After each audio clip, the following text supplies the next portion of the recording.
রাসূল সাল্লাল্লাহু আলাইহি ওয়াসাল্লামকে জিজ্ঞেস করা হলো, ইয়া রাসূলুল্লাহ, ইয়া হাবিবাল্লাহ, মা হাযিহিল আযাহিয়া? ইয়া রাসূলুল্লাহ, কুরবানি কি? আল্লাহর হাবিব সাল্লাল্লাহু আলাইহি ওয়াসাল্লাম বলে দিলেন, মিল্লাতা আবিকুম ইব্রাহিম। কুরবানিটা হচ্ছে ইব্রাহিম আলাইহিস সালাতু ওয়াস সালামের সুন্নাত। কার সুন্নাত? সেই ঘটনা আবার অনেক বড় বিশাল ঘটনা, সেদিকে যাব না। সংক্ষিপ্ত ভাবে যেটা না বললেই নয়, ইখলাস কাকে বলে, কুরবানি কাকে বলে একটু বোঝানোর দরকার। আমরা তো জানি কুরবানি শুধু গোশত খাওয়ার নাম। বড় বড় গরু জব করবো, গোশত খাবো। অনেকে তো 5 লাখ 10 লাখ টাকা দিয়ে বড় বড় গরু কিনা বাসার সামনে বাইন্দা মানুষকে দেখায়, দেখো আমার গরুটা কত সুন্দর, এত কেজি গোশত হবে। আবার কষাই নিয়ে যায়, কোন গরুতে গোশত বেশি, কষাই নিয়ে যায়, যায় কি যায় না? তো মানুষকে দেখানোর জন্য শোডাউন করে এলাকার মধ্যে আবার। কিন্তু কোরবানিটা কি, এটা আমরা অনেকেই জানি না। কোরবানি হচ্ছে ইব্রাহিম আলাইহিস সালাতু ওয়াস সালামের ত্যাগের বৈশিষ্ট্য। রাসূলকে যখন জিজ্ঞেস করল, ইয়া রাসূলুল্লাহ, মা আযাহিয়া, কুরবানি কি? রাসূল বলেন, সুন্নাত আবিকুম ইব্রাহিম, ইব্রাহিম আলাইহিস সালাতু ওয়াস সালামের সুন্নাত। আমরা মনে করি এইটাই, কিন্তু কুরবানির আসল ব্যাখ্যা হচ্ছে ত্যাগের মহিমা, ত্যাগের বৈশিষ্ট্য। কুরবানি মানে ত্যাগ। কেমন ত্যাগ? সামনে আসতেছি। আমার ভাইয়ারা, ইব্রাহিম আলাইহিস সালাতু ওয়াস সালামের বয়স তখন 90 বছর হয়ে গেল। রাত্রিতে গভীর রজনীতে আল্লাহ রাব্বুল আলামিনের কাছে দোয়া করতেছে, রব্বি হাবলি মিনাস সালিহিন। রব্বুল আলামিন, আমাকে একটি সৎ এবং নেককার সন্তান দান করো। কি সন্তান? নেককার এবং সৎ। যেই সন্তানকে আমি আপনার গোলাম বানাবো। সুবহানাল্লাহ বলেন। আর আমরা তো দোয়া করি, আল্লাহ আমাকে একটা সন্তান দাও, ডাক্তার বানাবো, কবিরাজ বানাবো, ইঞ্জিনিয়ার বানাবো, বড় রাজনীতিবিদ বানাবো, জজ ব্যারিস্টার বানাবো। ঠিক কিনা বলেন? কিন্তু আমাদের উচিত এমন একটা সন্তান চাওয়া, রব্বুল আলামিন আমাকে এমন একটা সন্তান দাও যেই সন্তান আপনার গোলামি করবে। আমার ভাইয়া, এত সুন্দর দোয়া আল্লাহ তাআলার কাছে মকবুল হয়ে গেল। রব্বুল আলামিন সুসংবাদ শুনিয়ে দিলেন, ইব্রাহিম শোনো, আবাশশারনাহু বিগুলামিন হালিম। আমি তোমাকে পুত পবিত্র একজন সহনশীল সন্তানের সুসংবাদ দিয়ে দিলাম। কেমন সন্তান? সহনশীল। সহনশীল কেমন, সেটা সামনে ব্যাখ্যা আসতেছে।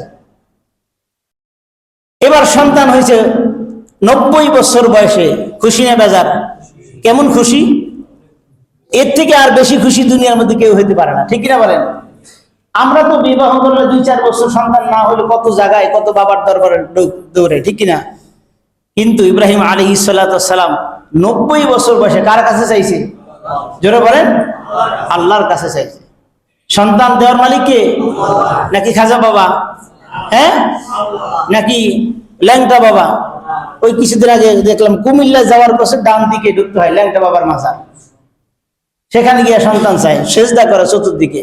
শরীয়তপুরে এক জায়গায় আছে, দেখলাম চতুর্দিকে মানুষ তাওয়াফ করে, মাজারের চতুর্দিকে তাওয়াফ করে। এই যে গত সপ্তাহে দেখে আসছেন, বিশ্বাস না হয় গিয়ে দেখেন। চতুর্দিকে সন্ধ্যার পরে ঘোরে, আর একদল গান করে, আর একদল সেজদা করে। নাউজুবিল্লাহ বলবেন না? সন্তান দেওয়ার মালিক কে? জোরে বলেন। আল্লাহ তাআলা সন্তান দিছে, অনেক খুশি। 6-7 মাস বয়স হয়ে গেছে। আল্লাহ রাব্বুল আলামিন বলেন, ইব্রাহিম, সন্তান পাইয়া মনে হয় আমাকে একটু ভুলে গেলা। ইব্রাহিম আলাইহিস সালাতু ওয়াস সালাম বলেন, রব্বুল আলামিন, না না, আপনাকে আমি ভুলি নাই। আপনার পক্ষ থেকে, আমার পক্ষ থেকে আপনার উপর মহাব্বত ভালোবাসা একটু কমে নাই। সন্তানের প্রতি মহাব্বত আছে, কিন্তু আপনার প্রতি 100% মহাব্বত আছে। আল্লাহ রাব্বুল আলামিন বলেন, মানি না, পরীক্ষা দাও, এবার পরীক্ষা দাও। কি পরীক্ষা? সন্তান এবং সন্তানের মাকে নির্বাসনে দিয়ে আসো। একটু চিন্তা করুন ওই সময়ের কথাটা। 90 বছর বয়সে সন্তান পাইছে, 6-7 মাস বয়সে সন্তানকে আবার নির্বাসনে দিতে বলল। আল্লাহ রাব্বুল আলামিন শিখাই দিলেন কোথায় যাবে।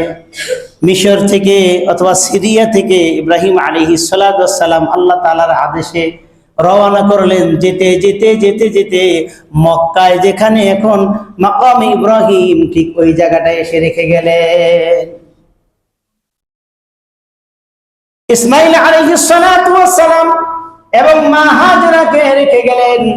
আর যাওয়ার পথে দোয়া করে গেলেন রব্বুল আলামিন, রব্বানা ইন্নী আসকানতু মিন যুররিয়্যাতি বিওয়াদিন গায়রি যী যারইন ইনদা বাইতিকাল মুহাররাম রব্বানা তাকাব্বাল মিন্না ইন্নাকা আনতাস সামিউল আলিম। রব্বুল আলামিন, আমার সন্তান সন্ততি, আমার পরিবার এখানে রেখে গেলাম। ইন্নী আসকানতু মিন যুররিয়্যাতি বিওয়াদিন গায়রি যী যারইন, এখানে আপনি ফলমূলের ব্যবস্থা করে দিয়েন এবং এখানে মানুষের বসতি স্থাপন করে দিয়েন। শুধু তাই নয়, তারা যেন নামাজ কায়েম করে। সুবহানাল্লাহ বলেন। কি দোয়া করলেন? নাকি বড়লোকের দোয়া করে গেছে? হ্যাঁ, বলতে পারতেন আল্লাহ বড়লোক বানাই দিয়েন। শুধু তাই নয়, আরেকটা দোয়া করলেন। ইব্রাহিম আলাইহিস সালাতু ওয়াস সালাম আরেকটা দোয়া করলেন। আল্লাহ রাব্বুল আলামিনকে বললেন, রব্বুল আলামিন হাযাল বালাদাল আমিনা ওয়াজুনুবনি ওয়া বানিয়া আন না'বুদাল আসনাম। আল্লাহু আকবার বলেন। বলেন, আল্লাহ এই স্থানটাকে আপনি নিরাপত্তা দান করেন এবং আমার আগত সন্তান যারা আসবে কিয়ামত পর্যন্ত, তারা যেন মূর্তি পূজায় লিপ্ত না হয়, শিরকে লিপ্ত না হয়। সন্তানের জন্য দোয়া করে গেলেন। মা হাজেরা বলতেছে, হে আমার প্রিয় স্বামী, আপনি আমাদেরকে এখানে রেখে যাচ্ছেন, আমার কোনো প্রশ্ন নাই। সামান্য কিছু খাবার দিলেন, মশকের মধ্যে একটু পানি দিলেন। আপনি কি আপনার প্রভুর কারণে, প্রভুর হুকুমে এখানে রেখে যাচ্ছেন? ইব্রাহিম আলাইহিস সালাতু ওয়াস সালাম পিছনের দিকে ফিরে তাকাবে। আল্লাহ রাব্বুল আলামিন বলেন, না না, পিছনে তাকানো যাবে না। ইব্রাহিম আলাইহিস সালাতু ওয়াস সালাম আসমানের দিকে তাকায়া বুঝাইয়া দিলেন, আল্লাহ তাআলার হুকুমেই তোমাদেরকে রেখে যাচ্ছি। কি করুন নিদারুণ ঘটনা! একটু চিন্তা করে দেখেন ওই অবস্থাটা কেমন ছিল, যেখানে পৃথিবীর কোনো মানব ছিল না, কোনো পশু পাখি ছিল না, শুধুমাত্র মা হাজেরা এবং ইসমাইল আলাইহিস সালাতু ওয়াস সালাম ছিলেন জনমানবহীন স্থানে, মরুভূমি, কোনো গাছ নাই, গাছালা নাই, কিছু নাই, পশু পাখি নাই। কেমন অবস্থা! 2-3 দিন পরে খাবার শেষ হয়ে গেল, পানি শেষ হয়ে গেল। কিতাবের মধ্যে আছে মা হাজেরার স্তনের দুধ পর্যন্ত শুকিয়ে গেছে। কিতাবের মধ্যে আছে মা হাজেরা তার জিহ্বাটা সন্তানের মুখের মধ্যে ঢুকিয়ে দিয়েছে। সন্তান চিৎকার মারতেছে, জিহ্বাও শুকিয়ে গেছে। কি করবে ভেবে পাচ্ছে না। মাকাম ইব্রাহিমের স্থানে ইসমাইল আলাইহিস সালাতু ওয়াস সালামকে শোয়ায় রাখা, ডান পাশে ছিল সাফওয়া পাহাড়, বাম পাশে ছিল মারওয়া পাহাড়। একবার সাফওয়া পাহাড়ে যায়, পাহাড়ের মধ্যে উঠে দেখে কোনো লোকজন আসে কিনা। আবার দৌড় দিয়া মারওয়া পাহাড়ে যায়, সেখানে গিয়া দেখে কোনো লোকজন আসে কিনা। মাঝখানে একটু নিচে জায়গা, আপনারা যারা হতে গেছেন দেখবেন সবুজ বাতি জ্বালানো। ওখানে আইসা যখন ইসমাইলকে দেখা যায় না, তখন আবার দৌড় দিয়া মারওয়াতে উঠে, আবার নিচে আইসা যখন ইসমাইলকে দেখা যায় না, দৌড় দিয়া সাফওয়া পাহাড়ে উঠে। এরকম ভাবে 7 বার তিনি পাহাড়ে উঠেছে। কোনো মানুষ দেখতে পায় নাই, কোনো জনমানব দেখতে পায় নাই।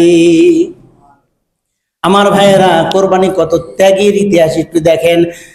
হাজিরা যখন হজ করতে যায়, সেখানে যদি সাই না করে, তার হজ আল্লাহ কবুল করে না। মা হাজেরা এসে দেখে ইসমাইলের পায়ের আঘাতে পানির ফোয়ারা জারি হয়ে গেছে। আল্লাহু আকবার বলেন। মা হাজরা টানাটানি করে তড়ি ঘড়ি করে বালু দিয়া বাদ দিতেছে আর বলতেছে ঝমঝম মানে থাম থাম। ঝমঝম মানে কি? থাম, একটু পানি আমি সংগ্রহ করে নেই। সব চতুর্দিকে সরাই দিতেছে। আল্লাহ তাআলা জিব্রাইলকে এসে বলতেছে, জিব্রাইল তাড়াতাড়ি যাও, হাজার একটা সুসংবাদ শুনাই দাও, এই পানি কিয়ামত পর্যন্ত আর কমবে না। সুবহানাল্লাহ। কিয়ামত পর্যন্ত সেখানে পানির শর্ট পড়বে না। লক্ষ লক্ষ হাজার কোটি টন প্রতিদিন সেখান থেকে নিয়ে যাওয়া হচ্ছে। পানি আজ পর্যন্ত শর্ট পড়ছে? পড়ে নাই। আপনার আমার ট্যাঙ্কির পানি তো এই গরমের দিন আইলে পানির লেয়ার একবার নিচে চলে যায়, পিন্নাইন্না পানি দেওয়া ছাড়া উপায় থাকে না, কি একটা হাহাকার শুরু হয়ে যায়। কিন্তু সেই যে পানির ফোয়ারা জারি হয়েছে, কিয়ামত পর্যন্ত আর পানি সেখানে শর্ট পড়বে না। সুবহানাল্লাহ বলেন। আমার ভাইয়েরা, সেখানে লোকজন আসা শুরু করলো, বাড়ি ঘাড়ি সেখানে বাড়ি ঘর করা শুরু করলো, ব্যবসায়িক দল সেখানে আসা শুরু করলো। যেতে যেতে 8, 9, 10 বছর হয়ে গেল। সন্তানের প্রতি আর বাবার প্রতি এবং স্ত্রীর প্রতি কেমন মোহাব্বত চিন্তা করেন। কত বছর দেখে না? 10 থেকে 12 বছর দেখে না। আমাদের সন্তানেরা 1 বছর, 2 বছর, 3 বছর যদি বিদেশে থাকে, না দেখলে মনটা কেমন হয়? যদি একবার কল দেয়, কয় বাবা ভিডিও কল দাও, তোমাকে একটু দেখে কথা বলতে চাই, ঠিক কিনা বলেন? হ্যাঁ, পাগল হয়ে যায়, করে আমার বাবা একটু দাও না, একটু কথা বলি, পাগল হয়ে যায়। ইব্রাহিম আলাইহিস সালাতু ওয়াস সালামের মন টান করতেছে, সন্তান এবং বিবিকে দেখতে যাবে। আল্লাহ রাব্বুল আলামিন বলেন, ইব্রাহিম মনে হয় আমার প্রতি তোমার মোহাব্বত কমে গেল, সন্তান বিবির প্রতি মোহাব্বত বেড়ে গেছে। ইব্রাহিম আলাইহিস সালাতু ওয়াস সালাম বলেন, না না, আপনার প্রতি 100% মোহাব্বত ভালোবাসা আছে, কিন্তু সন্তান এবং বিবির প্রতিও মোহাব্বত আছে। আল্লাহ রাব্বুল আলামিন বলেন, তাহলে আর একটা পরীক্ষা দিয়ে দাও, আরেকটা পরীক্ষা দাও। আল্লাহ তাআলা স্বপ্নে দেখাই দিলেন ইসমাইলকে জবাহ করার জন্য। একটু চিন্তা করেন, দেখেন তো ওই সময়ের পরিস্থিতিটা কি। 6-7 মাস বয়সে নির্বাসনে রেখে দিয়ে গেল, পানি নাই, খাবার নাই, কিচ্ছু নাই। 8-10 বছর পরে আবার যাইতেছে জবাহ করতে। বিবি বাচ্চার কোন খোঁজ খবর নাই।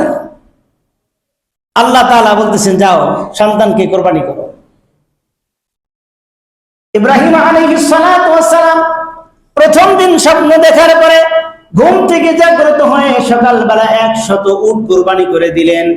না না, হয় নাই। দ্বিতীয় দিন আবার স্বপ্ন দেখাইলেন। আল্লাহ তাআলা বলেন, তোমার প্রিয় বস্তু তুমি কোরবানি করো। আবার দ্বিতীয় দিন 100 উট কোরবানি করে দিলেন। হয় নাই, পরীক্ষা হয় নাই, তোমার প্রিয় বস্তু কোরবানি করো। ইব্রাহিম আলাইহিস সালাতু ওয়াস সালাম মনে করলেন, এই সময় সবচাইতে প্রিয় হচ্ছে আমার ইসমাঈল। সিরিয়া থেকে মক্কায় যাত্রা শুরু করে দিল। 8-10 বছর পরে যখন বিবি বাচ্চার সাথে দেখা হয়, একে অপরকে দেখে আবেগে আপ্লুত হয়ে গেল, কান্নাকাটি শুরু করলো। ইসমাঈল আলাইহিস সালাতু ওয়াস সালাম বাবাকে ধরে কান্দে, বাবা ছেলেকে ধরে কান্দে, বিবি তার স্বামীকে ধরে কান্নাকাটি করে আবেগে। এই মুহূর্তে বিবিকে বলতেছে, ইব্রাহিম বলতেছে, বিবি গো, সন্তানকে সাজায় দাও, আল্লাহ তাআলার দাওয়াতে সাড়া দিতে হবে। কার দাওয়াতে? আল্লাহর দাওয়াতে সাড়া দিতে হবে। আমার ভাইরা, অনেক ব্যাখ্যা, সেদিকে যাব না। বাচ্চাকে সাজাইয়া যখন নিয়ে যাওয়া শুরু করলো, বয়স তখন কিতাবের মধ্যে লেখে কেউ বলেন 7 বছর, কেউ বলেন 10 বছর, কেউ বলেন 13 বছর। কিন্তু কোরআনে পাকে আল্লাহ তাআলা বলেন, ফালাম্মা বালাগা মা'হুস সা'য়া ক্বালা ইয়া বুনাইয়া ইন্নী আরা ফিল মানামি আন্নী আযবাহুকা ফানজুর মাযা তারা। ফালাম্মা বালাগা, যখন পৌঁছে গেল, মা'হুস সা'য়া, আল্লাহ তাআলা বলেন, যখন সে পৌঁছে গেল, এমন বয়সে বাবার সাথে কাজকর্ম করতে পারে, অথবা বাবার কোনো কাজের পরামর্শ দিতে পারে। আমার ভাইয়েরা, পরামর্শ দিতে পারে এমন ছেলের বয়স কমপক্ষে 10 থেকে 12 বছর হতে হয়, ঠিক কিনা বলেন? ছোট বাচ্চা পরামর্শ দিতে পারে না। 10 থেকে 12 বছর অথবা 13 বছর বয়স। ইসমাইলকে সাজাই নিয়ে যাচ্ছে, আমার ভাইয়েরা, শয়তান পিছনে থেকে ইসমাইলকে বলতেছে, ইসমাইল তুমি কোথায় যাও? বলে বাবার সাথে আল্লাহ তাআলার দাওয়াতে সাড়া দিতে যাচ্ছি। বলে তুমি কি জানো কোথায় নিয়ে যায়? বলে না, কোথায় নিয়ে যায় জানি না। বলে দেখো তোমার বাবার হাতে একটা ছুরি এবং রশি আছে, তোমাকে বাইন্দা তোমাকে জবহ করবে। ইসমাইল বলে না না, এটা হতে পারে না, কোনো বাবা কি কোনো সন্তানকে জবহ করতে পারে? বলে তুমি তো জানো না তার প্রভু তাকে হুকুম দিয়েছে তোমাকে জবহ করার জন্য। ইসমাইল আলাইহিস সালাতু ওয়াস সালাম পাথর মেরে বলেন, ধুর হ শয়তান, যদি আল্লাহ তাআলা আমার কুরবানি বাবার হাতে লিখে থাকে, বাবাকে যদি আদেশ দিয়ে থাকে, তাহলে আমি একবার নয়, দুইবার নয়, 1000 বার কুরবানি হইতে রাজি আছি। শয়তানকে পাথর মেরে দূরে সরাই দিল। আমার ভাইয়েরা, সেখানে কুলাইতে পারলো না, একটু সামনে গিয়ে ইব্রাহিম আলাইহিস সালাতু ওয়াস সালামকে বলল, ইব্রাহিম তুমি কোথায় যাচ্ছ? বলে আমি আল্লাহ তাআলার ডাকে সাড়া দিতে যাচ্ছি, আমার ছেলেকে কোরবানি করব। বলে তুমি কি পাগল হয়ে গেলে নাকি? 90 বছর বয়সে একটা সন্তান পাইছো, এখন সন্তান বড় হয়েছে, তোমার সাথে কাজকর্ম করবে, আরে শয়তান তোমাকে স্বপ্নে দেখাইছে ছেলেকে কোরবানি করো।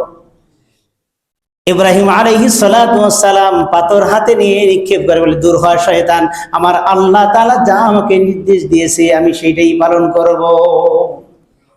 নেক্সট সূরাতে ধাগা সত্য কথাই বলছে, প্রথম সত্য কথা বলছে, ইসমাইল তোমার বাবার প্রভু তোমাকে জবহ করার নির্দেশ দিয়েছে। কোথাও গিয়ে স্থান পাইল না, এবার হাজেরার কাছে চলে গেছে। তার মহিলাকে ওয়াজ করতে খুব মজা, প্রথম ওয়াজেই কুপকাত করে ফেলছিল। মা আলাইহিস সালাতু ওয়াস সালামকে ওয়াজ করছিল, গন্ধম ফল খাওয়াইয়া তারে বোকা বানিয়ে দিয়েছিল, ঠিক কিনা বলেন? শয়তান চলে গেল মা হাজেরার কাছে। মা হাজেরার কাছে গিয়ে বলে, হে হাজেরা তুমি কি জানো এত বছর পরে তোমার স্বামী কেন এখানে আসছে? বলে কেন আসছে? আমাদেরকে দেখার জন্য আসছে। কোথায় নিয়ে গেছে জানোনি? বলে জানি, আল্লাহ তাআলার ডাকে সাড়া দিতে গেছে, তারা দাওয়াতে গেছে। বলে তুমি তো আসল ঘটনা জানো না, ইব্রাহিমকে আল্লাহ তাআলা স্বপ্নে দেখাইছে তোমার ছেলেকে কোরবানি করার জন্য, জবে করার জন্য। মা হাজেরা বলতেছে, আল্লাহ তাআলা যদি নির্দেশ দিয়ে থাকে তাহলে এর থেকে সৌভাগ্যবান আর কেউ হতে পারে না। আল্লাহ তাআলার ডাকে সাড়া দিয়ে আমার স্বামী যদি তার সন্তানকে জবহ করতে পারে, তাহলে আমি মা হয়েও আল্লাহর হুকুমের সামনে মাথা নত করে দিলাম। 3 জায়গায় কোথাও স্থান পায় না। এই জন্য হাজিরা সেখানে যাওয়ার পরে যদি শয়তানকে পাথর না মারে, কোনো হাজির হজ কবুল হয় না, ঠিক কিনা বলেন? আমার ভাইয়েরা, পিতা পুত্র মিনার প্রান্তরে হাজির হয়ে গেল। পিতা বলতেছে, সন্তানের কাছ থেকে একটু অনুমতি নেওয়া দরকার। আল্লাহ তাআলা আমাকে নির্দেশ দিয়ে দিয়েছে, আমি জবহ করে দিলাম, এরকম না, কিন্তু আমার সন্তানের কাছে একটু অনুমতি নিয়ে দেখি সন্তান কি বলে। বাবা বলতেছে, ফালাম্মা বালাগা মাআহু সাইয়া ক্বালা ইয়া বুনাইয়া ইন্নী আরা ফিল মানাম আন্নী আযবাহুকা ফানজুর মাযা তারা। হে আমার পুত্র, আমি স্বপ্নে দেখেছি তোমাকে জবহ করতেছি, আমার আল্লাহ নির্দেশ দিয়েছে, ফানজুর মাযা তারা, তুমি কি বলতে চাও, তোমার মন্তব্য কি? সন্তান তখন বলে ফেললো, ইয়া আবাতি ফাআল মা তুমার, হে আমার পিতা, আপনার সন্তান আপনাকে যেভাবে আদেশ করেছেন আপনি সেই আদেশ পালন করেন। সুবহানাল্লাহ। সাতাজিদুনি ইনশাআল্লাহু মিনাস সাবিরিন। আল্লাহু আকবার। আমাকে আপনি ধৈর্যশীলদের মধ্যেই পাবেন। সুবহানাল্লাহ। ধৈর্যশীল পাবেন এই কথা বলেন নাই, কত সহনশীল সন্তান ছিলেন। একটু চিন্তা করে দেখেন, সে বলতে পারতো যে আমাকে আপনি ধৈর্যশীল পাইবেন, তাহলে একটা বেড়াগিরি দেখা দিত এখানে, ঠিক কিনা বলেন? অহংকার চলে আসতো। সে না বলে কি বললেন, আমাকে ধৈর্যশীলদের মধ্যে থেকে পাইবেন। সুবহানাল্লাহ। কত নমনীয় ছিল, কত নম্র ভদ্র ছিল। সে বুঝাই দিল যে পূর্বেও অনেক নবী রাসূল চলে গেছে যারা অনেক ধৈর্যশীল ছিল। হাবিল কাবিলকে হত্যা করছে, কাবিল হাবিলকে হত্যা করছে, হাবিল কিন্তু প্রতিবাদ করে নাই, ধৈর্যশীল ছিল। এমনি ভাবে নূহ আলাইহিস সালাতু ওয়াস সালামের জাতিরা নূহ আলাইহিস সালাতু ওয়াস সালামকে ৯৫০ বছর শুধু কষ্টই দিয়েছিল, সে কিন্তু ধৈর্যশীল ছিল। সেই কথাই বুঝাই দিল যে আমার পূর্বপুরুষ যারা ছিল তারাও ধৈর্যশীল ছিল। সুতরাং হে আমার পিতা, আপনার প্রভুর আদেশ আপনি অক্ষরে অক্ষরে পালন করেন, আমাকে আপনি ধৈর্যশীলদের মধ্যেই পাবেন। সুবহানাল্লাহ। ফালাম্মা আসলামা ওয়া তাল্লাহু লিল জাবিন, পিতা পুত্রের নিয়ত যখন এক হয়ে গেল, আল্লাহ তাআলার হুকুমের সামনে মাথা নত করে দিলেন। ফালাম্মা আসলামা, দুইজনেই যখন মাথা নত করলেন। আমার ভাইয়েরা, আমি শুধু বলবো আপনারা শুনবেন হবে না, আমি যে কথাগুলো বলবো আমাকে মানতে হবে, আপনাদেরকেও মাথা নত করে আল্লাহ তাআলার হুকুম বিনা শর্তে মেনে নিতে হবে। দুইজনের কথোপকথন যদি এক হয়ে যায় তাহলে এই দেশে ইসলাম কায়েম হতে ১ মিনিটও সময় লাগবে না। কারণ উভয়ের মানতে হবে। আমরা শুধু মাঠে মাঠে ওয়াজ করেই গেলাম, আপনারা শুনেই গেলেন, কোনো কাজ হবে না। এই জন্য উভয়ের পক্ষ থেকে চেষ্টা করতে হবে।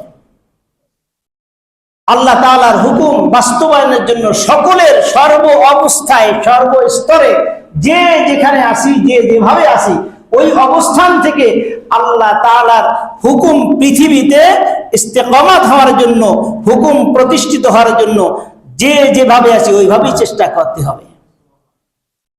আর একজন চেষ্টা করবে, আপনি শুধু শুধু বসে বসে মুড়ি খাইবেন, হবে না। উভয়ের চেষ্টা থাকতে হবে।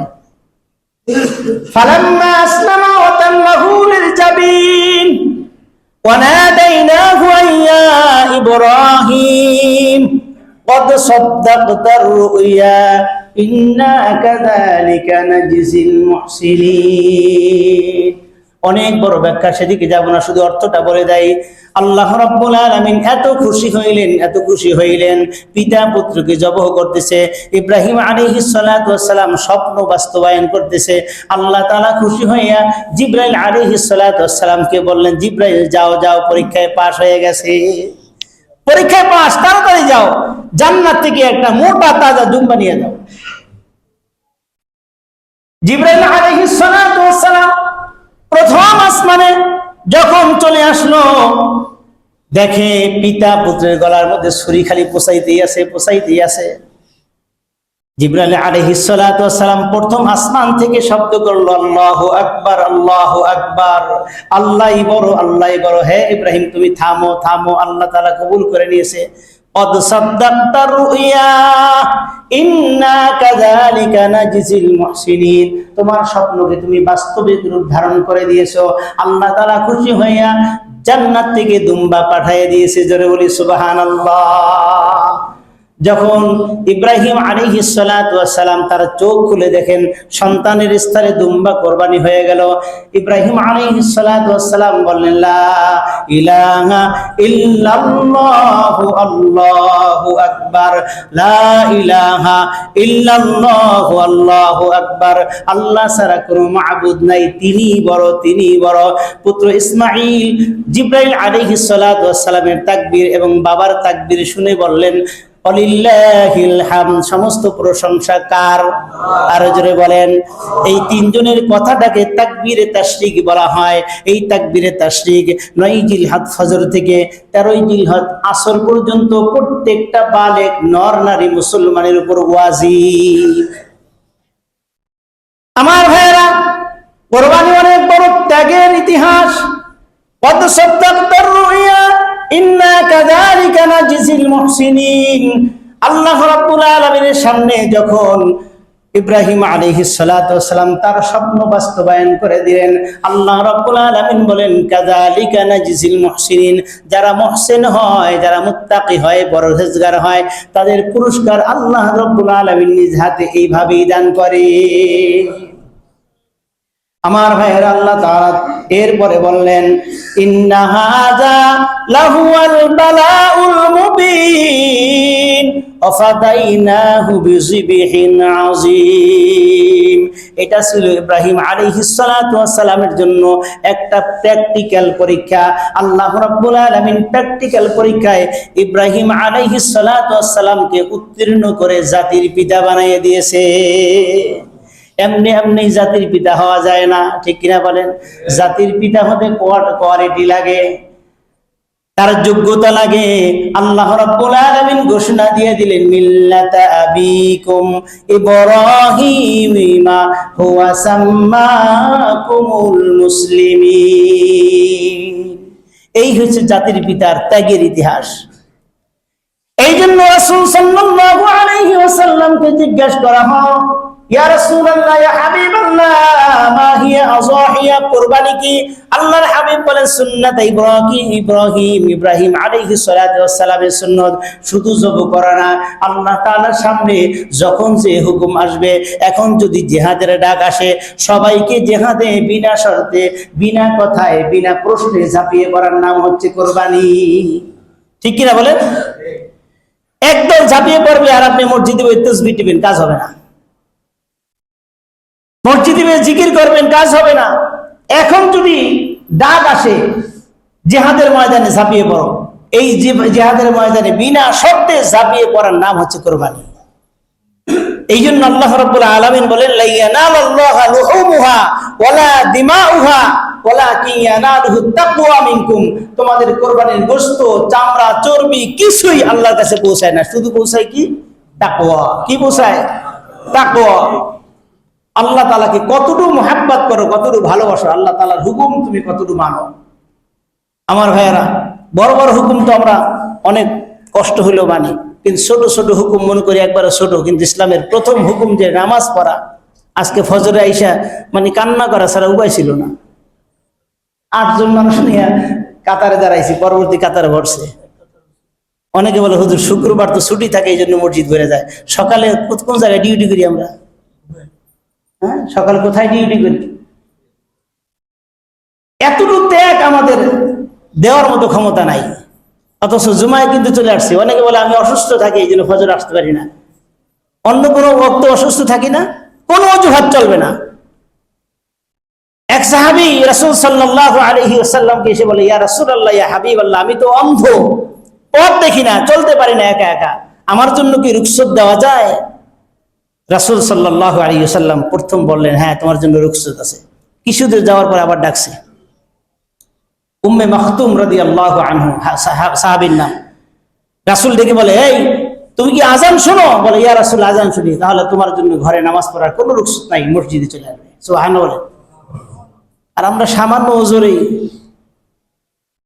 ওজোর, আমি যদি ফজরে একা চলে আসি, বউ ডরায়, একা থাকতে চায় না, বউ ডরায় অনেকে।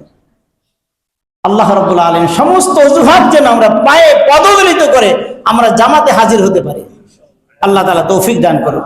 আমার ভাইয়েরা, আমাদের সম্মানিত সেক্রেটারি সাহেব 2-3 মিনিট আপনাদের সামনে একটু কথা বলবে, ধৈর্য সহকারে আমরা কথা বলে শুনবো।